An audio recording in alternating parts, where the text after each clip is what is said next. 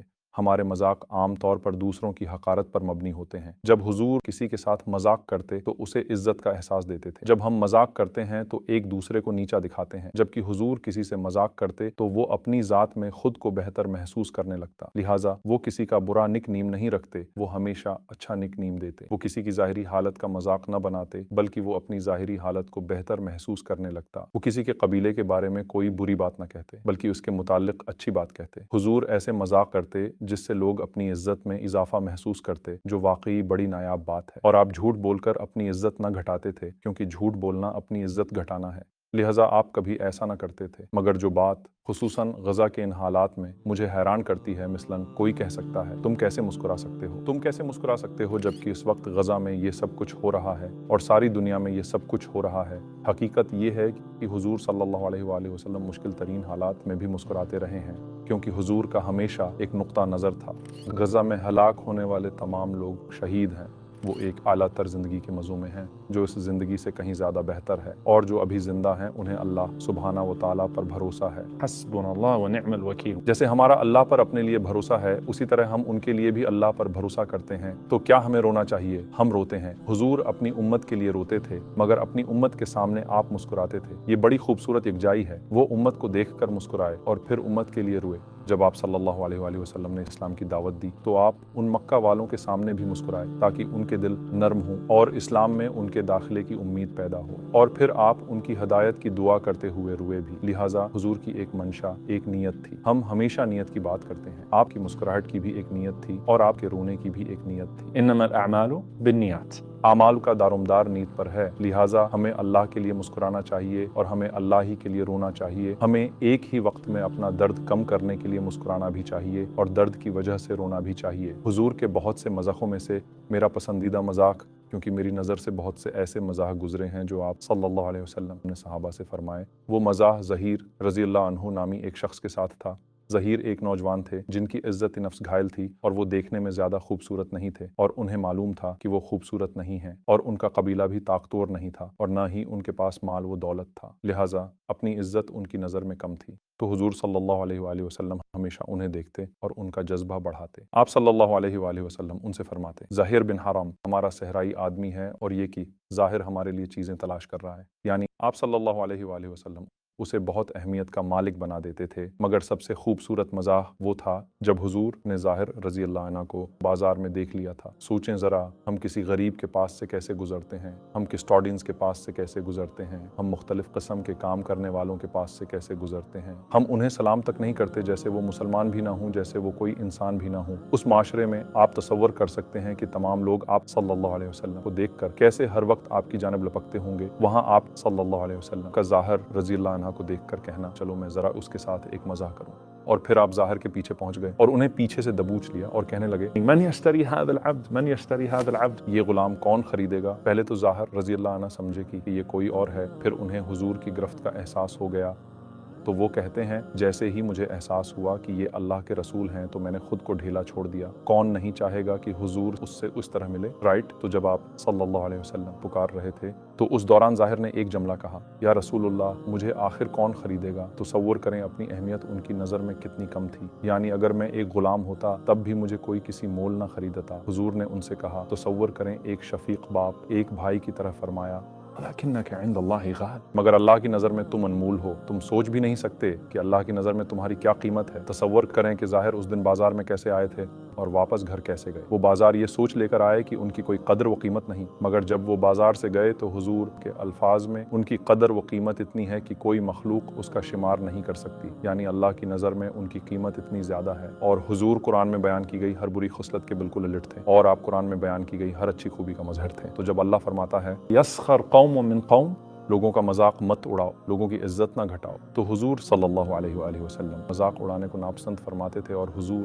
علی خلق عظیم، کردار کے بلند ترین معیار پر تھے، اور آپ ہر ایک کو اخلاق کے اعلیٰ درجے پر فائز کرنا چاہتے تھے۔ تو جب ابن مسعود رضی اللہ عنہ کی ٹانگیں نظر آئیں اور وہ بہت پتلی پتلی تھیں جنہیں دیکھ کر کچھ صحابہ ہنسنے لگے، حضور صلی اللہ علیہ وآلہ وسلم نے فرمایا، تم ہنس کیوں رہے ہو؟ یا رسول اللہ دیکھیں ان کی ٹانگیں کتنی پتلی ہیں۔ آپ نے فرمایا، یہ دو ٹانگیں قیامت کے دن احد پہاڑ جتنی ہوں گی۔ کیا آپ تصور کر سکتے ہیں کہ ایک شخص احد پہاڑ جتنی ٹانگوں کے ساتھ میزان پر جائے گا تو اس کے اچھے اعمال کا وزن کتنا ہوگا؟ لہٰذا آپ نے مذاق اڑانے سے نفرت فرمائی، اور زیادہ تر مذاقوں میں دوسروں پر ہنسا جاتا ہے۔ اور حضور صلی اللہ علیہ وآلہ وسلم نے کبھی کسی کو رسوا نہیں کیا، آپ صلی اللہ علیہ وآلہ وسلم نے ہمیشہ اس کی عزت بڑھائی۔ لہذا ہمارے مذاق بھی ایسے ہونے چاہیے جو لوگوں کو عزت دیں، انہیں ذلیل نہ کریں۔ اگر آپ کو سپر بول کمرشل میں 1 منٹ دیا جائے جس میں لاکھوں لوگوں کو پیغمبر محمد صلی اللہ علیہ وآلہ وسلم کے بارے میں بتانا ہو تو آپ انہیں کیا بتائیں گے؟ میں انہیں بتاؤں گا کہ یہ وہ شخص ہیں جو آخری پیغمبر ہیں۔ نبوت کی عمارت کی ایک خوبصورت آخری اینٹ،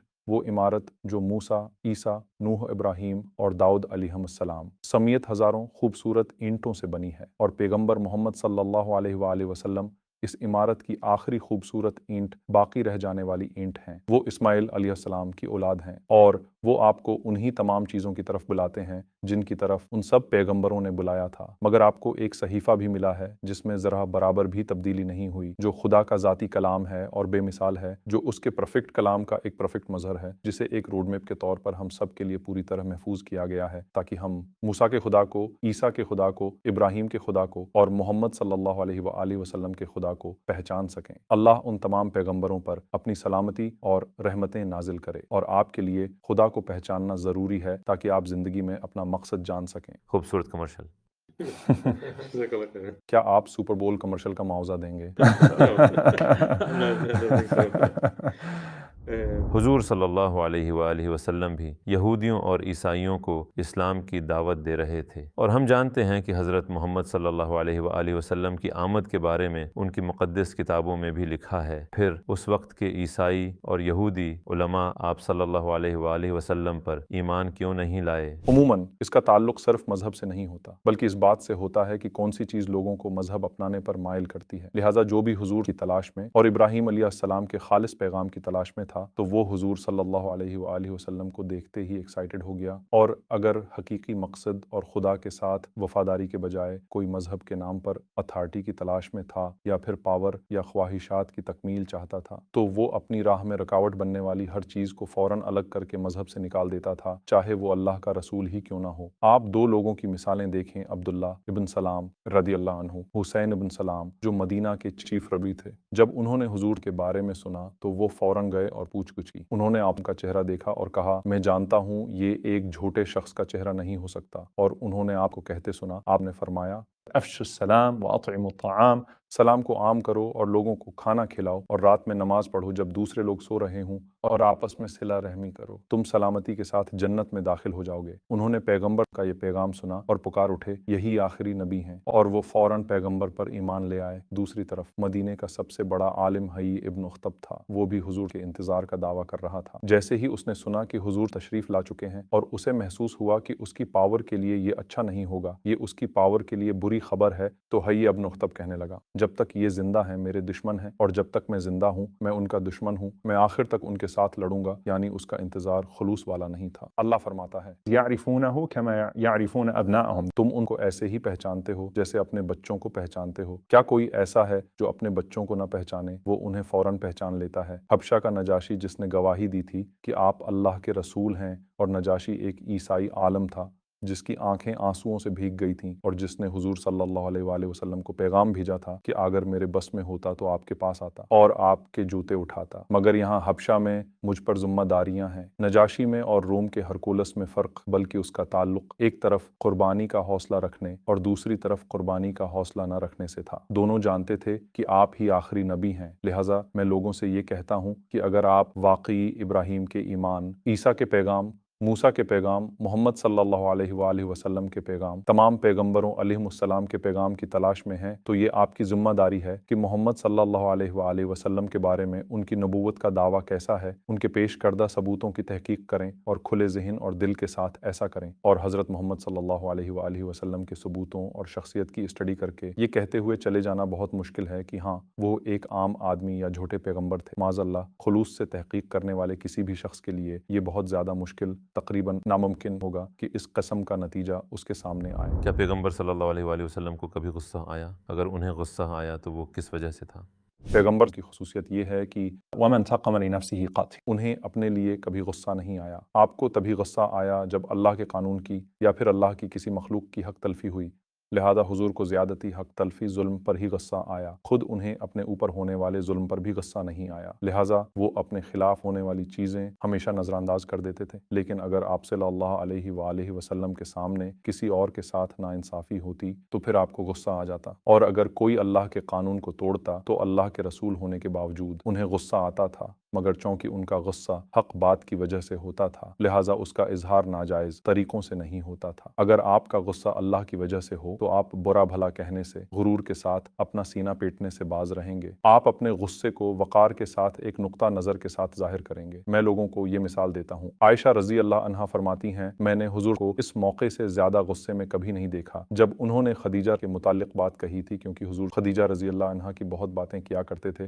اور حضرت عائشہ جالس ہونے لگی، حالانکہ وہ کبھی حضرت خدیجہ سے نہیں ملی تھیں، وہ بہت چھوٹی تھیں اور حضرت خدیجہ سے کبھی نہیں ملی تھیں۔ تو ایک دن انہوں نے کہا، کیا اللہ نے آپ کو قریش کی بے دانت کی بوڑھی عورت سے بہتر عطا نہیں کر دی؟ آپ کا اشارہ حضرت خدیجہ کی طرف تھا۔ یہ ہماری ماؤں کی لڑائی تھی، عائشہ اور خدیجہ رضی اللہ عنہا، اور وہ کہتی ہیں کہ رسول خدا کو انتہائی غصہ آیا۔ بتاتی ہیں کہ آپ کا چہرہ لال ہو گیا، آپ کے بال کھڑے ہو گئے۔ گویا تمہاری ہمت کیسے ہوئی یہ بات کہنے کی؟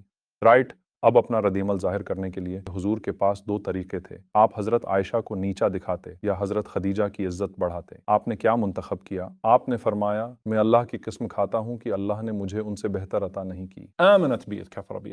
وہ مجھ پر اس وقت ایمان لائیں جب کوئی ایمان نہ لایا تھا۔ انہوں نے اس وقت مجھ پر خرچ کیا جب دوسروں نے مجھے چھوڑ دیا تھا۔ انہوں نے اس وقت مجھے سہارا دیا جب کوئی میرا سہارا نہ بنا، اور اللہ نے مجھے ان کے ذریعے اولاد دی، اور ان کے علاوہ کسی سے مجھے اولاد نہ دی۔ وہ میرے بچوں کی ماں تھیں، لہٰذا حضور انتہائی غصہ تھے، اور وہ انہیں جواب دے رہے تھے جنہوں نے یہ غصہ دلایا تھا، مگر حضور نے برا بھلا نہیں کہا، انہوں نے مارا نہیں، انہوں نے توہین نہیں کی، کیونکہ ان کا غصہ خود اپنے لیے نہیں تھا بلکہ اللہ سبحانہ و تعالیٰ کے لیے تھا۔ اور آپ صلی اللہ علیہ وآلہ وسلم خدیجہ رضی اللہ عنہا کا دفاع کر رہے تھے جو اس وقت وہاں موجود بھی نہیں تھیں۔ اگر آپ کو حضور کی زندگی میں ان کا کوئی دن دیکھنے کا موقع دیا جاتا تو وہ کون سا دن ہوتا؟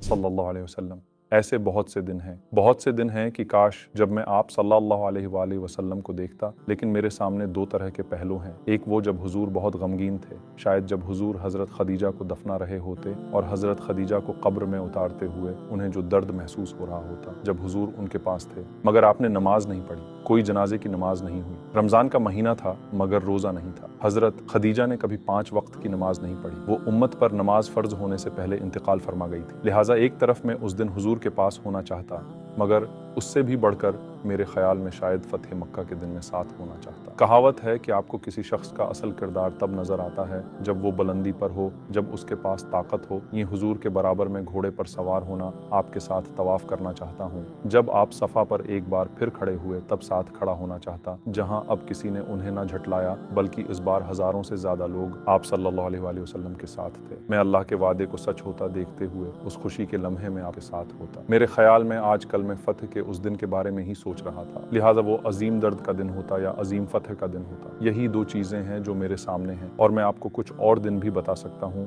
جیسے کہ رمضان کا مہینہ، 27ویں رات یا آخری 10 راتیں حضور کے ساتھ گزارنے کا تصور کریں۔ آپ کے دل کی کیا کیفیت ہوتی ہوگی؟ آپ کا دل تو تھا ہی ہمیشہ پاک اور خوبصورت۔ کیا آپ لوگوں میں ایمان کی منتقلی کا تصور کر سکتے ہیں؟ اگر نیک لوگوں کی صحبت میں ان کا ایمان آپ میں منتقل ہو جائے تو کیا آپ رمضان کی آخری 10 راتوں میں حضور کے ساتھ ہونے کا تصور کر سکتے ہیں؟ میں اس خوشگوار کیفیت کے تصور کی تاب نہیں لا سکتا۔ میں رمضان کی آخری 10 راتوں کے علاوہ آپ صلی اللہ علیہ وآلہ وسلم کے ساتھ ہونے کا تصور نہیں کر سکتا۔ میں واقعی نہیں سوچ سکتا کہ رمضان کی آخری 10 راتوں میں ان کی صحبت میں ہونا کتنا خوبصورت ہوتا، اور ان کے ساتھ قیام کی 1 رکعت میں یا 2 رکعتوں میں شامل ہونا، یا ان کے ساتھ وتر پڑھنا، یا انہیں قرآن پڑھتے ہوئے سننا، یا ان کے ساتھ قرآن پڑھنا کیسا ہوتا۔ تو رمضان کی وہ آخری 10 راتیں وقت کے نقطہ نظر سے ہیں۔ ہر رمضان میں ایک لمحہ آتا ہے جب میں کہتا ہوں، یا اللہ اگر ایسا ہوتا تو کتنا خوبصورت ہوتا۔ اللہ ہمیں آپ صلی اللہ علیہ وآلہ وسلم کے ساتھ جنت الفردوس میں وہ لمحہ عطا کرے۔ تو ایک واقعہ ہوا تھا جس سے میں ایک مومن کی عزت نفس کے لحاظ سے بہت زیادہ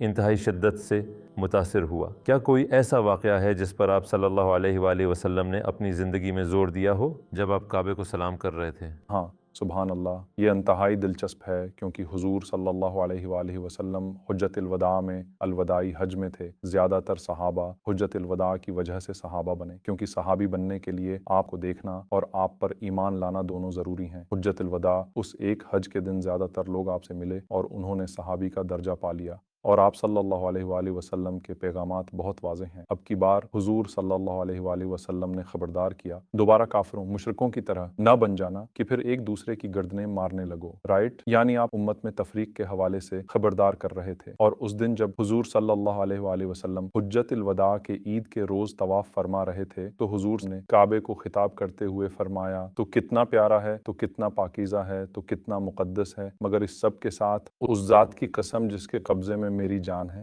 ایک مومن کی عظمت، اس کا مال، اس کا خون، اس کی عزت تجھ سے زیادہ ہے۔ کیا آپ تصور کر سکتے ہیں کہ اگر آپ ایک نومسلم ہوں اور آپ قبیلہ سسٹم سے باہر آ رہے ہوں اور آپ حضور کو دیکھ رہے ہوں کہ وہ ایک مومن کی عظمت اس درجے تک بڑھا رہے ہیں، تو آپ کبھی بھی دوبارہ اس سسٹم میں جا کر ایک دوسرے کی گردنیں مارنے اور قتل کرنے اور ایک دوسرے سے لڑنے کی جرأت نہیں کریں گے، کیونکہ توحید اللہ کی یکتائی کا پیغام ہمیں متحد کرتا ہے، اور توحید کا آفاقی مقصد ہمیں اپنے تمام اختلافات ختم کرنے میں مدد دیتا ہے، کیونکہ توحید ان سب چیزوں پر غالب آ جاتی ہے۔